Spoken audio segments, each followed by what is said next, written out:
Welcome to We Wine Whenever. I'm Wendy. I'm Kelly. And I'm Lori. We are talking about Real Housewives of New York, season 15, episode number 5. And this one is called Without a Clue. We start out with the opening with Jessel narrating it as though it's the movie Clueless. And she starts out saying, okay, so you're probably thinking, is this a Lancome commercial or what? But I actually have a way normal life for a New York girl. The only problem is my friend group is a total Monet. We're fabulous from afar, but up close, we're a total mess. It's worse than the Pismo Beach disaster. I don't even know what that means. That's the opening line of Clueless. That's the exact opening line of Clueless? I mean, I don't know if it's word for word. It does start out like that, but I don't think that's word for word. There's references in there. She calls a girl in the movie a Monet. From far away, she looks great, but up close, she's a complete mess. Okay. And then there's they have like charity efforts in the movie, and the Pismo Beef Relief disaster or something is one of the things that they do. So I don't think it's word for word. Okay. But when she says, you're probably thinking this is I don't know if she says Lancome commercial, but she says something like that. Yeah. Okay. Actually, my life is pretty normal. Right. Yeah. It's a great movie. I told Lori I must have watched it 3,000 times when it was on. It's just one of those movies I can't turn off when it comes on. I think I've only seen it once, and I barely hooked Tess right into it too. She'll watch it too. Yeah, I haven't seen it in a long, long time. But I also mentioned to Lori that her friend in the movie, Stacey Dash, she was in a lot. She was a good actress, but she left Hollywood. So I'd like to do some digging to see why she left Hollywood and if it had any connection to like the Harvey Weinstein situation. Yeah, that's who this character that Sai was, right? Yes. Yes. What was her name? What was her character's name? I wrote it down when we get to that. That's right. Because I can't remember it either. In real life, Stacey Dash. Yeah, yeah. So I like when they do that. I like when they do kind of fun, campy things like that. They relate it back to something. I thought that was fun. I know it's a one name, like Cher, because she says like that's why they bonded, because they both have names. They both have one name. Iconic people who only have one name. They're both named after iconic people who only have one name. Dionne, that's it. You're right. And she's named after Dionne Warwick. I mean, I guess, but Dionne Warwick used her last name. Yeah, I don't know. I don't know either. I mean, she wasn't the smartest in the movie. No, I mean, it was called Clueless for a reason. Exactly. There you go. Such a cute movie, though. Well, yeah, I mean, it's such a cute movie. Like her love interest at the end is, it was Phoebe's husband on Friends. So then after that, we see Sai and David. They're holding hands, walking to the garden center. I thought that was kind of cute, to be quite honest with you, that they're walking down the street holding hands. And they're going to have a 4x8 garden. And then I didn't know Sai had a house in upstate New York that she was remodeling, that we find this out. Now we do? Yeah. Yeah, I don't think we knew before this. No, I never heard told it. No, and that they're there in the summer on the weekends. And they want to, the groceries are so expensive. Organic stuff is so expensive. So they want to be able to grow it. And then when she gets up to the register, the total for all of her stuff was $193. I thought that was a lot of money. It is a lot of money. But what did she get? Enough for a 4x8 garden. Yeah, I mean, listen, if you get fruits and vegetables all summer from that, though, yeah, that's a small investment. Yep. Yeah. She probably would have been better off buying her stuff in upstate. Yes. Instead of buying her stuff in the city. Or go to a farm market, if there was a farm market. That's what I'm saying. There's probably local things growing locally near her home in upstate New York, as opposed to, but you have to have things to produce. So there you go. And I think she's putting the garden at her Brooklyn house. That's why it's only 4x8. Right? I thought it was for her upstate house. New York? That's what I thought. I think so. I thought it was too. That's stupid then. What are you going to the city to buy anything and get robbed? Yeah. To wait and see, because when he said the size 4x8, I was like, oh, okay, that's not that big. That'll fit in Brooklyn. But then she went on to talk about how she's at the upstate place on the weekends in the summer. So then she'd want it upstate, not in Brooklyn. Right. Yeah, I was confused. I don't know. I guess we'll have to wait and see. How are you going to take care of a garden in upstate New York when you're in this, when you're in Brooklyn all week? You got to water that shit every day unless they have somebody to do that for them. Who knows? Unless they're there all summer. I think we might be overthinking this garden. We might be. It Definitely. might be like an Don't look overthink. now, but I think we're overthinking I it. think we're overthinking the garden thing. Yes, I'm with you on that. But they were cute together. They were cute. They really are cute They together. were They cute are, together. So she start. yeah. 'Cause he looks like a cop, No, He he's does have not. that cop look. doesn't he? That's a He look. Yeah, he has that cop look. he used to have a restaurant. Remember, that's how they met. He owned a restaurant. That's right. You're The a rumor mill bar or was. something. Yeah. Yeah. Bar, Rumor yeah. bar / restaurant. Yeah. So then we hear about her Aunt Sufia again. She's coming to visit, and David's like, "Well, good, because she's the only one who drinks beer with me." Yeah, who knew that Brazilians were big beer drinkers. That's I how didn't he know made that. it sound. Oh no. Yeah, Yeah. yeah. Good for me. I'll hang out with her. We'll have a beer. And Sai was talking about how she's her mom's sister, and she loves when she comes to visit because she's a big help with the kids. And you know, since she's been going to therapy, now she's really ready to move forward with taking her mom out of the closet. And Aunt Sophie's coming for this, event of moving her to upstate New York. And she did say that while her mom was still alive, her mom did get to visit the house in upstate New York. And she really liked Nice. it there because That's she good. she was originally looking for a tree, remember? Yeah. Because You she know was what I thought was outdoorsy. interesting? The last episode ended with Bryn like having a meltdown at what's her face's Hampton's house. And then all of a sudden this episode starts and we're back in the city. Isn't that weird? It is weird, but it was the end of the party. Like the party ended. Yeah, but Bryn was definitely having like a meltdown. Like, did she leave early? Did she Well, she not leave did. early? She had to Did go she... get her tan. Remember? She left to go get her spray No, tan. no. I'm saying last episode. Last The last episode. episode. They're at Erin's house in the Hamptons, and Bryn's having a meltdown. Like, I'm not doing this. I want to go home. I want to go home, and she's crying. And then the episode ends. Yeah, And then all of a sudden, the new episode starts, and we're back in the city. Like normally, they close it up. Even if they just do like a 2-minute thing, they close it up and then move on. Yeah. Yeah, Maybe it was too much to close up, I guess so. right?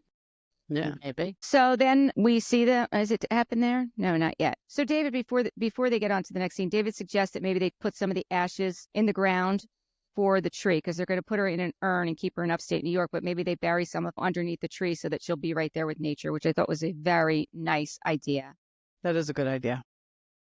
And then we see Jessel and Pavitt. They're talking about planning her first birthday. I thought it was her 40th birthday. I don't know why. Maybe because she's Yeah, making. I thought it was her 40th birthday too. It's her 41st. I know, because she was making such a big deal about it.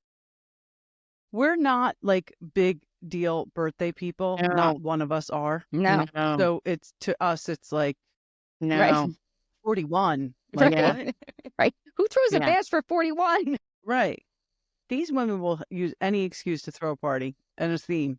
Well, I certainly think Jessel will use any excuse. Mm-hmm. And we also find out that Pavitt has never seen the movie, which is no surprise. That is not a surprise because Eric has never seen the movie either. No, no, most men haven't, right? I mean, what men are watching this movie? And then she also lets him know that she plans on switching outfits throughout the party. Because, why not? It's her party. She can do what she wants. I thought it was interesting. Then we see Bryn getting her lashes done, and Gideon, her ex-fiance, FaceTimes her after what she just said last week about Gideon and calling him the wrong name when they were having sex. Yeah, right? Yeah. Isn't it weird that they like still keep in touch like that? I don't know. Something just odd. He's so sweet, though. Yeah, She she's seems just like got the type odd. that just stays friends with exes. Yeah. She does seem like the type. Yeah. So then Erin is at the coffee shop and she's asking Abe to pick up Levi from, I wasn't sure if it was basketball or baseball, probably basketball. She said he had like two multiple sports. Yeah. Yeah. And you can tell that Abe's he's still getting punished. He's in the doghouse for sure. Yeah, he's still getting punished. You could just, Yeah. Abe, you're picking the kids up yeah. for a while. Yeah. The thing that I thought was weird is she's like, well, I was at the Central Park Zoo this morning. Who was she at the zoo with in the morning? I was Maybe thinking one of the kids or a class trip. or something. Yeah. I mean, Right? Class trip. that's a lot. If you're at the Central Park Zoo in the morning, now you're having coffee with Abe and now someone needs to get picked up. Yeah, Abe, you're the one picking them up. Yeah. Right? Yeah. I mean, Yeah. come on. And he's like, well, I have work to do when I get back. She's like, I have work to do too. Yeah. She's like, what do you think? I'm sitting around watching TV? Right.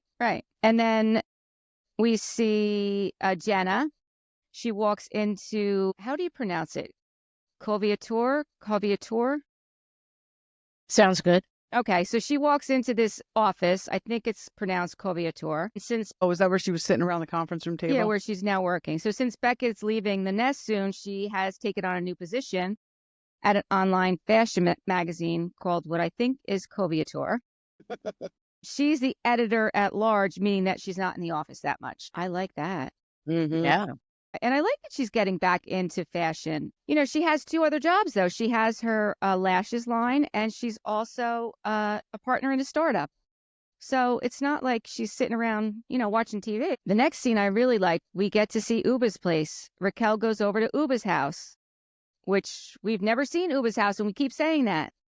And she also brings a beautiful orchid. I guess that's the gift you bring when you go visit someone. Yes, Guess that's the so. gift. Good to Right? know. Maybe it's a new house thing. Oh no, well we don't know if that's a new house. It's not new. Maybe it's just a, you know, a good gift to when you visit. Right. Maybe Bravo got some discount on orchids. That's what happened. Ask them What around. was Uba talking about when she said she has beef with America? Well, I got what she was talking about. What was Yeah. she talking about? Well, she was just saying that how Not with we- America, with Americans. we're Americans, how we really take it for granted, the freedom that we have. She's like, you know, no one's asking you about your money. No one's asking to see your passport. She's probably thinking to herself, I'm not having to, trek water for miles to my village. She's just saying that we should really know how good we have it because the rest of the world does not have it as good as we have it. And that sometimes good enough has to be good enough, and we should stop with all the divisiveness, I think, is what she's really trying to say. And I totally got her with that one. Okay. I read it wrong then. Yeah. So she invited Raquel over so she could show her some of her art. And Uba says she's been painting from her heart, and she started painting in 2021. She doesn't consider herself an artist, but Raquel says, no, you are an artist. You know, your painting is an artist. And she does ask her about the American flag. And that's when Uba does explain that, what you just said, exactly what you just said, that, you know, she's wanted her entire life to be free and wanted this freedom. And she's living this right now. And Americans don't appreciate it. And that's what that flag meant to her.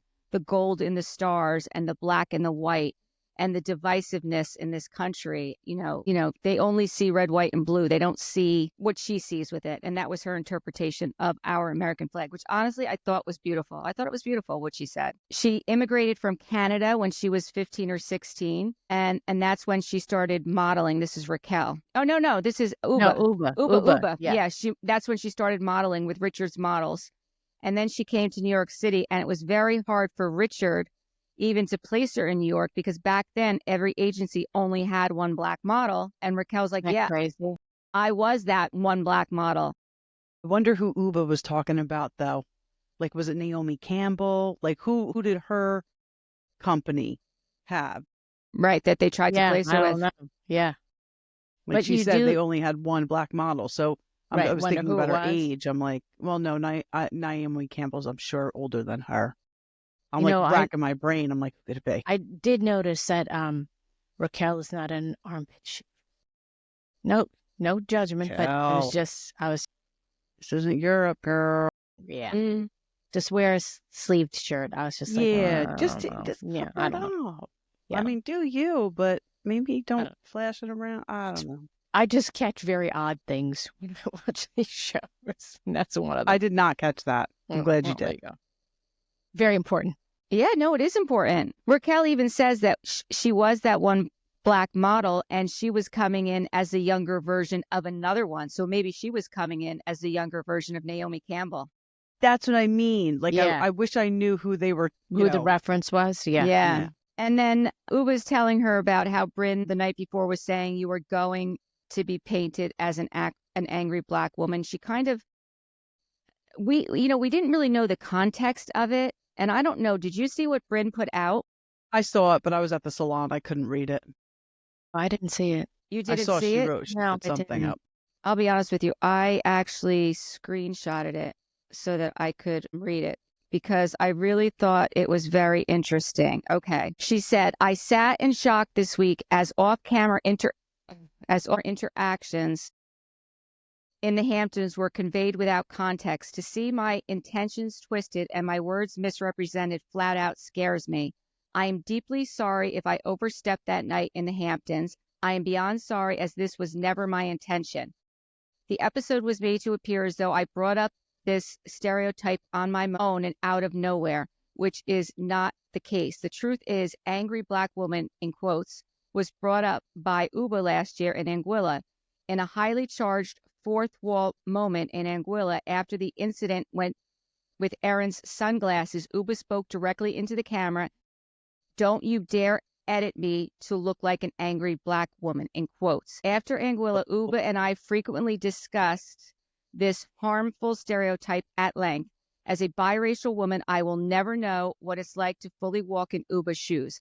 I have experienced racism from childhood to corporate America, and it broke my heart to see my friend devastated by the backlash she received online. I've always offered love and support, and when she asked me for advice, I gave it. For the record, it was always mutual. Uba was an incredible friend to me and always supported me through difficult experiences. I don't like that she said was. Was, yeah. During that off-camera night in the Hamptons, we both spoke candidly about our fears and triggers, as we always had. We hugged, said we loved each other, and promised to do everything in our power to help one another. I told Uba that everything she wants for herself, I want that for her too, and she wished me the same for me. I'm not sure what shifted after that touching moment, but I deeply regret and I'm sorry if I overstepped. Uba needed a friend to listen to the thoughts and fears which she expressed that night. She didn't need someone to repeat them back to her. I hope the powerful fourth wall moment that happened in Anguilla will, well before the Hamptons, will be shown at this year's reunion, so that this long-standing, nearly 2-year-old issue can finally be addressed openly. A constructive conversation is much needed to clear the air and provide context and closure for everyone involved.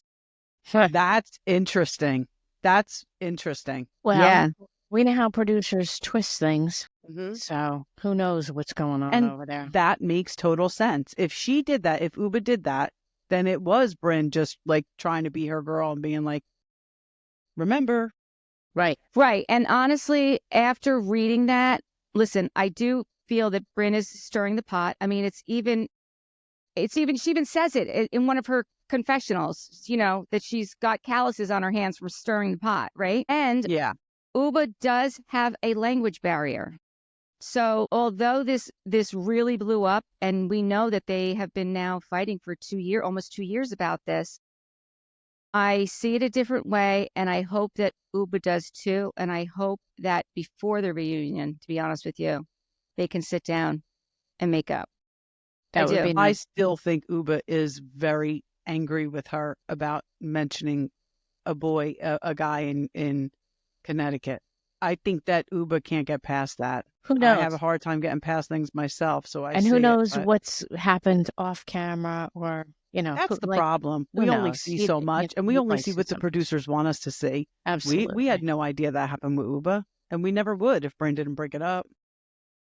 And too, I get it that Uba gets upset when she gets interrupted because she needs to finish her train of thought and the language barrier. But, I mean, you're living in New York City. People are condescending. It's just, we're not, New York, New Jersey, we're not ones to pussyfoot around stuff. We're not and just, toddlers. yeah, just, what? Sometimes you just got to ease up and just, I don't know. Yeah. I mean, listen, I think she's entitled to her opinion. I think she's entitled to feel the way she feels about it. And, she feels like Brynn is condescending to her, regardless of, if she's from New York or not. And we know she's not from New York. And this is how she feels. And it's her friend. So I think that you need to tell your friend when you feel a certain way. Don't be what you're doing is bothering me. Right. Or they're not going to be able to fix it. You're right. Yep. They're not going to be able to fix it. She does say that, Raquel says that Brynn was manipulating it to make it look like that Uba felt like Brynn was being condescending and setting her up.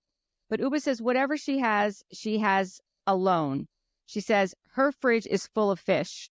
Uba's fish is full of fish. There is no beef. I thought that was hysterical when she cute. said That's that. pretty funny. She's like, She does come out with some good one-liners. I mean, she does. She really does. The pigeons. Yeah, you pigeons.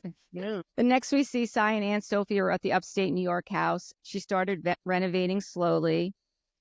And the whole family's in the yard, and they go in the yard, and the hole is dug there already. And they're going to put Cy's mom's ashes in there. And Cy thinks that she's ready, but when it comes time to do it, she's freaking out. And I don't blame her. I don't blame her. I mean, thank God Aunt Sophie was there. Aunt Sophie's like, I'll do this. Let me do this. And she's like, well, do I scoop it? Do it? Like, what do I do? Do I just stick my hand in there?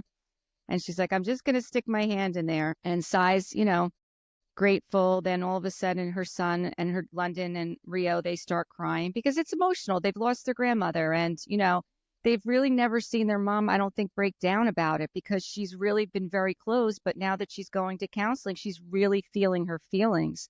And I think it's good for her kids to see that. I do. I think it's good for them to see her feeling her feelings and doing something to move forward, Yep. Yeah, that was a very difficult scene for me. I was crying right along with her children. Yeah. It's very difficult. It was a very difficult scene. It was. I mean, I can't even imagine having to go through that, with your mother. I didn't realize until later on that it was actually a cherry blossom tree, which I was like, that's even more special. Like, what a beautiful tree to, commemorate your mother with. Yeah. And then I also thought it was funny when Aunt Sophie was going around hugging everybody, but she still had ashes on her hands. And Cy's like, you're wiping her all over everybody. Yeah, I was very happy for that moment of, laughter. Made me stop crying for a minute. So I was like, good girls. Thank you.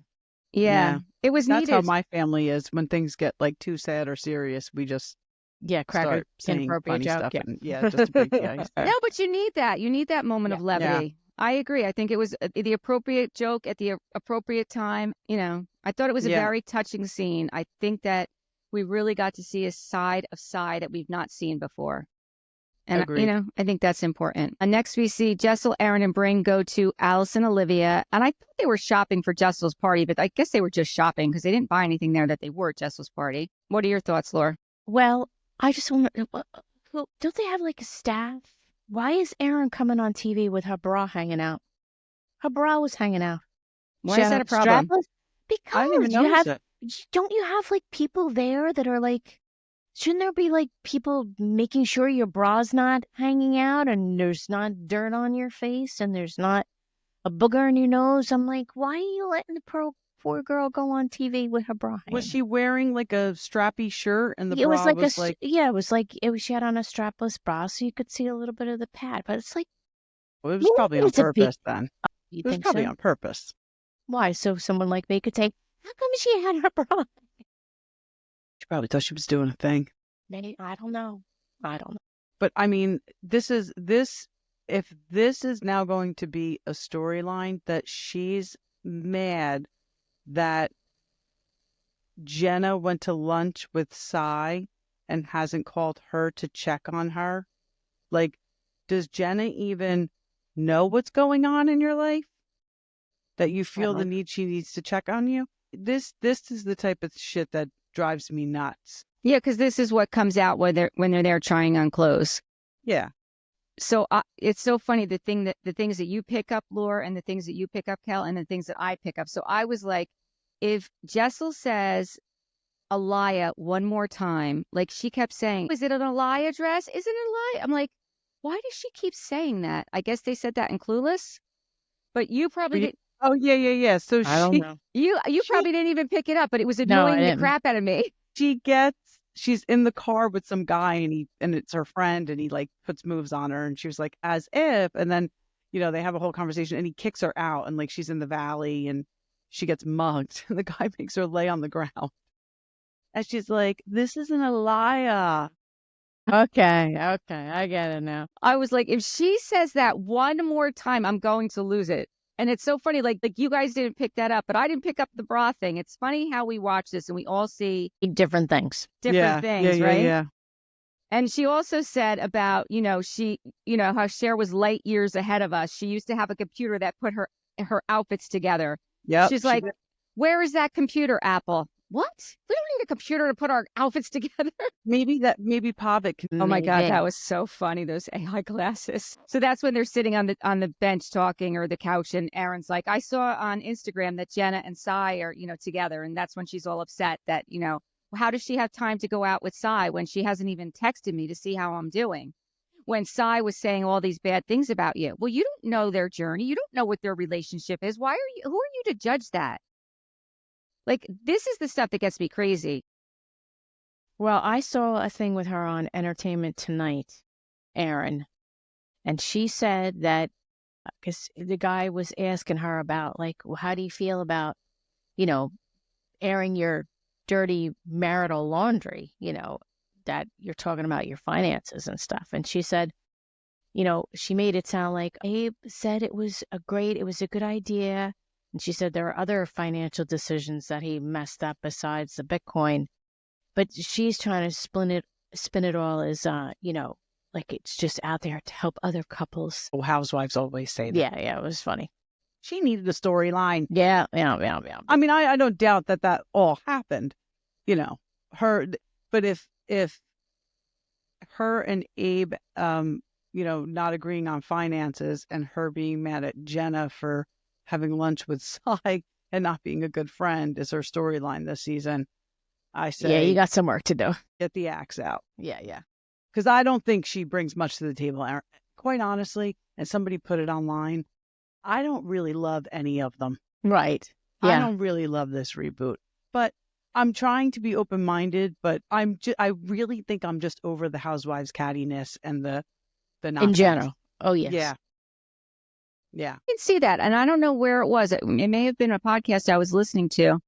And they were saying that maybe the producers are doing these things because some of the things the producers are doing are dirty. And we've noted that because they don't feel like these casts, the newer casts specifically, are being their authentic selves. And I think the producers have a lot to do with this anyway. Like, I think that they get these women on and they create them to be who they want them to be. I think the producers have way too much power on these shows. And I think at the same time, now, probably it wasn't originally, but now you have that going along side by side with the individual housewives trying to also produce themselves. Absolutely. So you have the like producers Heather trying Dubrow. to produce, and then you have the housewives trying to produce, and then I guess that's why it ends up like a shit show. No, I totally agree. Yeah. It's not what it used to be. And we keep saying that. It's not what it used to be. It's not. I agree with you. It is getting to be a little bit too much. I mean, I do think that some of them are authentic and we're seeing real parts of them. And I really feel that way about Uba. I feel like what we see with Uba is real. I don't think I agree. I don't think she's staging anything. I don't think anything is forced with her. No. If she's feeling it, she says it. Yes. I don't feel that about Erin. I don't feel that about Brynn. Sai, I think we are seeing more of her. I think she was just very guarded before. I don't think she was trying to be deceptive. I just think she was very guarded. I think that the more we see her, I think the more we'll get to know her. I think Sai's the type of person who, if she thinks her back's up against the wall, she's gonna. Yeah, the claws will come out. Yeah. And maybe last year at some point she felt like that. Yeah, I think she's the most whole New way York. it started, because we didn't even know how it started because we missed 3. They The took like, Tuesday and the whole so it's like thing. the whole thing. Yeah. It was weird. So we didn't even really know why Sai came in so hot last year, but she did. Right. I don't know why she turned on Jessel the way she did, but that's, they've clearly mended it and moved on. And that's what we like to see. And I think it's great that Sai and Jenna are having lunch together and moving forward in their friendship, because that's what we like to see too. Right. Yeah. But Erin being upset Catty about about it, it, yeah, it's like, stop. grow the fuck up. Yeah. Could you imagine if these women had real problems? I'd like to call one of them and tell them my problems. Yeah. And be like, how you doing now? How you doing now? Yeah. No, I hear you 100%. And I think Jenna is herself too. I think we see the real Jenna Lyons. And, that's what I think bothers the rest of the cast, is that she does what she wants to do and doesn't do what she doesn't want to do, but she's being her authentic self. The fact that she didn't go to BravoCon, The fact that she didn't go to that one party because she wanted to spend time with her son that they were having last year. Jenna does what Jenna wants to do, you know? And they still wanted her back, like courted her back. That is her authentic self. That's who she is. And I don't think there's anything wrong with that. That's what I want to see. You like me for who I am or you don't like me. That's it. That's it. Right? Yeah, I don't get that vibe from Erin at all. No, I don't either. Or Brynn. No. I agree with you. And honestly, Jessel's a little bit annoying to me too. Yes, she can be annoying. I do feel sorry for her because I'm not really loving Pavitt. I really don't love his lack of support and his head up his ass, because that's what I think is going on right now. Just the fact that she was like, when in the beginning, and she was telling him everything she had to do for the party, and he's like, so what do you need me to do? She just named like 5 things that she has to do. Why don't you just say to her, like, hey, how about I do this? And then that's one less thing you have to do. But you know what? Most men wouldn't do that. No. And I keep meaning to mention this. Sai's confessional with that gold breastplate thing. I can't with that.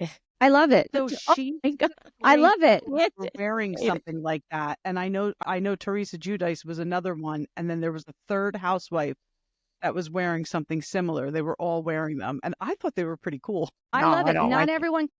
She and Teresa may have been wearing the identical ones. No. And then the third person was wearing something different. But I thought it was pretty cool. I do too. I don't like it. Probably because I could never wear something like that. I was just going to say, not everyone can pull that off, but Sai can. I love it. Yeah. I love it. And Teresa looked like they all looked great in what they were wearing. Yeah. Interesting. Not a fan. Me no like.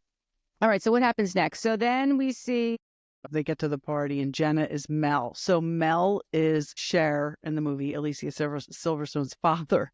And he's Italian, obviously. And he's a lawyer. And he's like a bulldog. And so some kid comes to pick her up on a date, and he says, I don't know what the gun is, a 32. Is that a gun? Think so, yeah. I'm not up on my guns. I have a 32 and a shovel, and I doubt very much that anybody would miss you. I don't think there's a 32.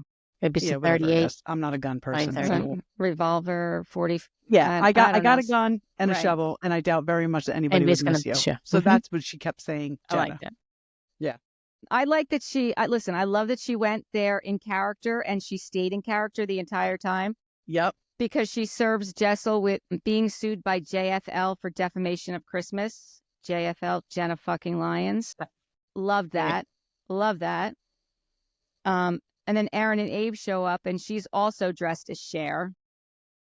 A different version of Cher. Actually, Erin's outfit was Erin and Sai looked the best. Erin, that was like the outfit that she had to wear when she went to take her driver's test. And it was like, it was a good part of the movie for her to choose. I loved that outfit.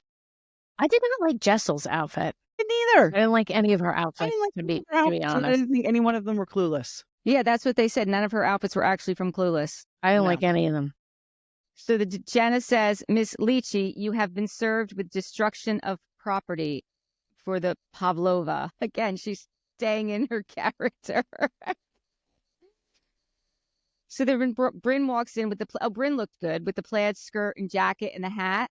Yeah, like that's like iconic from the movie. And the red phone. I love that they had those old phones. I know. Like, where did they find them?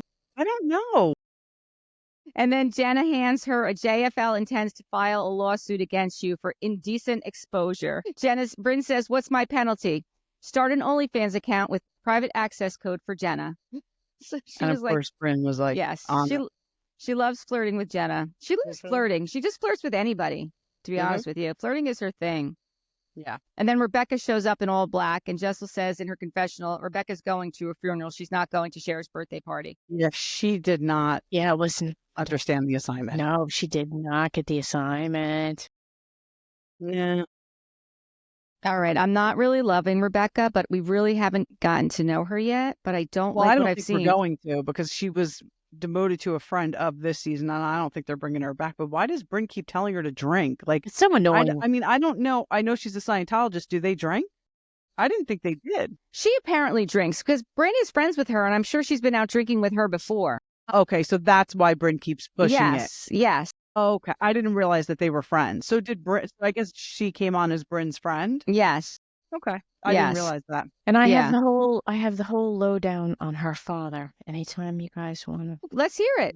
Do it. This is Yeah. the perfect time because really we Yeah. don't talk about her the rest of the show because she really had an inconsequential part. Right. Okie dokie. All right. Now here it is. So, Rebecca Minkoff is married to actor and director Gavin Ballor. He's done campaigns for Rag and Bone and Under Armour. She married in 2009 after long distance dating and 3 failed proposals. I don't know who it was that said no, or if it was the same Interesting. person that said no each time. I'm not sure. She has 4 kids, and she grew up in a Scientology household in Clearwater, Florida. So her dad is Dr. David Minkoff. He's an MD. He's co-founder of an alternative medicine clinic called LifeWorks. So I looked it up, as it appears to still be in business. So he's had issues with 2 former patients, which being in business for as long as he's been in business is really not that bad. Wait, he has what with 2 former patients? There's issues, like legal issues. What Legal kind of issue. doctor is he? He's just an MD. Just a general practitioner? Yes, but he has this alternative medicine clinic, and it's called LifeWorks. So he poses himself to be this big expert on like Lyme's disease. So he's all about alternative care. Like holistic? Yes. Got Which I don't have a problem with. No, not at It's all. something I'd like to explore more in my own life. But okay, so the first patient that there's an issue with, Lisa McPherson, 1995. So this is a long time ago. Okay, so she was a Scientologist. She had a minor traffic accident, and then she was taken to the hospital for psychiatric evaluation. She signed out against the medical advice after the arrival of several Scientologists. Later, she had like a psychotic breakdown. So according to her family, she was held against her will at a Scientology-owned hotel in Clearwater for 17 days, where she was treated by members/staff of the LifeWorks clinic. And so she started having, her psychotic episodes were getting worse. And the staff called Dr. Minkoff, and Dr. Minkoff advised them to take her to a local ER that was very close. But instead, the staff decided to take her like 25 miles further to a hospital where Minkoff was working and was staffed. And by the time they got there, she was pronounced dead by Minkoff. What? Yeah. So her death prompted charges against the church, which were dropped after the medical examiner changed the cause of death from undetermined to accidental, but only after the church hired its own experts. Minkoff was fined $10,000, and his Florida medical license was suspended for a year. And the suspension stemmed from the fact that he had given prescriptions to McPherson for Valium and chlorohydrate, which is a sleep sedative, without physically seeing her. He also paid out a $100,000 wrongful death settlement. Then there's Whitney Mills. She died by suicide in 2022, and this case is still ongoing. So the mother is accusing him of misdiagnosing her daughter with terminal cancer and other ailments instead of providing her with psychiatric care, which the Church of Scientology opposes. So according to this lawsuit, Mills paid hundreds of thousands of dollars to the Church of Scientology for coursework. They have you trained to become all these different levels when you're in Scientology. So she And you have to pay to do that? Yes. So she achieved its highest level, which is called an O, and an OT stands for Operating Thean, Thetan, which is defined by Scientology as a spiritual being with a knowing and willing cause over life, thought, matter, energy, space, and time. So you become a higher power? Yes. So when this Whitney Mills specifically asked for mental health treatment in text messages to Minkoff, it's alleged that he told her to do some Scientology training drills. So the woman's family states that Minkoff misdiagnosed her with Lyme disease and a cancerous ovarian cyst while ignoring her mental health crisis. So exacerbated by this terminal cancer diagnosis, her mental health spiraled. So he had told her it was terminal. So they also claim that he treated her for Lyme's and a parasitic infection, which neither one of which she had. Her 3-month treatment was close to $40,000. And an autopsy revealed that her cyst was not cancerous, and no biopsy was ever performed, as Minkoff and other Scientologists urged her not to go under general anesthesia, which they don't believe in. I told you, John Travolta's wife passed away and she had breast cancer. I mean, I have to believe that if she were treated, it would have at least... There's a possibility that it could have done something to save her life.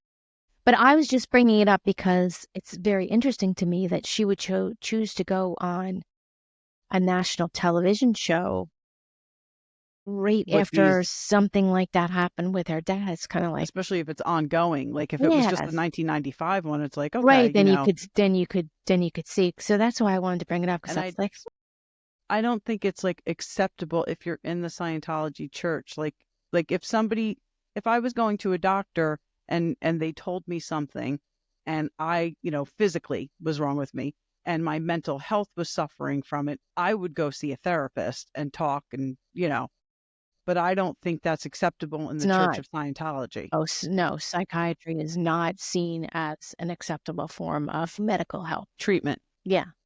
Yeah. So I don't know. I just thought it was interesting. That's interesting. That is interesting. Thank you for that information, Laura. Good digging, Laura. Good digging. Certainly. You bring the facts. So what happens next? So then Cy walks in after she's dressed as Cyan. After Raquel arrives all in black, Cy is dressed as Dion. And Cy goes up to Aaron and sits down. And Cy asks, who's Jenna on the phone with? But she was really not really on the phone. It was like all fake. But I guess she didn't realize that at that point. Phone down. Should see the Zach phone from Saved by the Bell. So then the two of them are sitting there talking, and Cy's like, what is with you and with you two, you and Jenna? Aaron says, well, I just realized that she's not my friend. She says her friendships, she says that, meaning herself, her friendships are authentic, and she doesn't feel like Jenna's being authentic to her. In her confessional, she said, my kids drive me crazy. Then my mom's getting sick. I'm not being able to rely on Abe. It really messed with my head. This is when I really need my friends around me to support me. This is what she's saying. But did Jenna know all of this was going on? Right. That's what I'm saying. Why are you putting this on Jenna? Exactly. You're saying this in your confessional. Did you ever have this conversation with her? It's just so weird. And then she's going around the party telling everybody else, Jenna's right there. Right. Exactly. And then Uba. That's so weird. Then Uba walks up and she's like, what about Jenna? And she's like, Aaron says she has no clue. Aaron doesn't feel like, it's reciprocated. So Bryn tells Jenna what Aaron said about her being close with Cy. So Bryn once again is giving Rebecca a hard time about not drinking. And then, they're sitting together on the couch, but Abe is now... Aaron's telling everybody on the couch. Right. And then Abe is talking to Jenna, and Abe says to Jenna, I feel like you and Aaron have this unresolved tension. And I was like, oh no, Abe's in trouble. What was he doing? And Jenna's like, what? And he's like, maybe I shouldn't have said anything. He's like, shit, man, I'm in enough trouble. Trouble already. So then she goes over to the couch, and she sits next to Uba, and Uba's like, you should... I'm going to move so you can sit next to her, meaning Aaron. And Raquel's sitting there the whole time. Raquel says, you can't have a friendship with someone and have a problem with them and not discuss it with them, which is exactly what we're saying. She's right there. Right. Which is really what Uba does. If Uba has a problem with the way she's being treated, she tells you. If you have a friend and you don't like the way they're treating you, unless you tell them, they are not going to know. They cannot make changes to it. Right. So Jenna says to Aaron, are you okay? And she's like, I'm perfectly fine. Aaron says, just feel differently about us being friends. And Jenna says, what does that mean? And Aaron says, I don't really want to be close to you, which is a very strange thing to say to someone. Totally strange. She said, it was a rough year. I'm having an emotional breakdown. Aaron feels like Brynn intentionally tried to break us up. And that's when she brings it out. It really, in my opinion, was she was jealous of Brynn. Listen, I do think that Brynn was stirring the pot. 100% I think Brynn was stirring the pot. But if you were having a problem with the whole situation, the person you needed to talk to about it was Jenna. That's who you need to talk to about it. I was so confused. I think that Erin's the type of person that when confronted, she's going to talk in a circle. Like, she's not a confrontational person. She's going to go run her mouth and talk shit about Jenna. But then when Jenna confronts her, she's going to be like, really, I'm mad at Brynn. Like, I was very confused after she talked to her. It was like, who are you? So wait a minute. Who are you mad at now, Jenna or Brynn? By the way, you shouldn't really be mad at any of them. Well, I guess Brynn maybe a little bit because she's stirring the pot, but none of it made sense. I really think that she's just an attention whore at this point and wanted the camera on her at Jessel's party. Yeah. No, I mean, that could be it. I mean, and then all of a sudden, like, she starts to like break down. She says that, she's a Cancer and, she has a really hard exterior shell and she's soft on the inside. And then Raquel's like, I'm a Cancer too. I'm like, okay. So then Jenna's like, okay, you guys can be friends. I mean, I like Raquel, but like, why is she jumping in there? Yeah. Trying to get it. That was a little awkward, in my opinion. So Jenna says, perfect. You guys can. Okay. So Jenna says, I'm sorry. And she's not like, listen, she apologizes. Even in her confessional, she's like, I'm not a good communicator. If you needed something from me and you don't think I'm being a good friend, you have to just let me know and then I can make adjustments. But if I don't know, how can I make changes? Yeah. Right. I just sat there and thought, Jenna must be thinking to herself, this is why I don't have friends. Like, this like, is too here we work. Fucking go. This is why I wasn't going to come back. Yeah, this is just like too much girl drama. So stupid. And how about the guy who said to Pavitt, so how do you know Jessel? That was great. And he said, I'm her husband. And he was like, really? Who is this guy? And how does he know Jessel? Like, he doesn't know Pavitt is Jessel's husband. Right. Because, there's a if question. You're friends with her, aren't you on her social media? And wouldn't you see her with him on her social media? Yeah, I thought that too. Like, well, so who the fuck are you that you don't even know this information? Never met him why before, are you here? Recognize him? Yeah. Right. Yeah, that was a good question. I totally agree with that. No. And even in Jenna's confessional, she admits that she has a hard time reaching out to people, and she's like, I guess I'm just not being a good friend. But in the end, I really think that they made up, and I think it's going to be okay. But Jenna did say she's on the spectrum, right? Didn't she say that? She found out that. Oh, I thought just her mom was. But did she say it? So she said her mom was on the spectrum, but didn't she say that like she kind of felt that she had kind of those like. She never grew up with communicating, like because her mom was on the spectrum. Yeah. She probably mirrors a lot of the same behaviors. Right. Just because of being how brought she grew up in up a house like that. Right. Yeah. Right. Yeah. So I don't remember her saying it. I believe you. But no, maybe she didn't. Maybe I'm confusing it with what you just said, because I know that she said that like she didn't grow up with the kind of communication and she's not used to like talking about feelings and, because she never had that. Right. And Aaron should be sensitive to that, because if Aaron's her friend, listen, friendship goes both ways. Absolutely. You can't just expect someone to be there for you, but then you're not there for them and you don't know what's going on in their life. It goes both ways. Yeah. Well, it is all about Aaron. That's no what I surprise. mean. She's like, she's There's getting no surprise. She's getting that, I want to be the standout. Mm-hmm. Pick me. Pick me. Yes. And then we see that Brynn is going to leave to go get her spray tan. That was weird. It was rude. It was rude. Very rude. It was weird. Very rude. Rude and weird. She has no problem with Jessel, so why would you do that? Right. Before the cake. You don't leave before the cake at a birthday party. No. Everyone knows that. Right. You can leave early, but not before the cake. Not for the cake. No.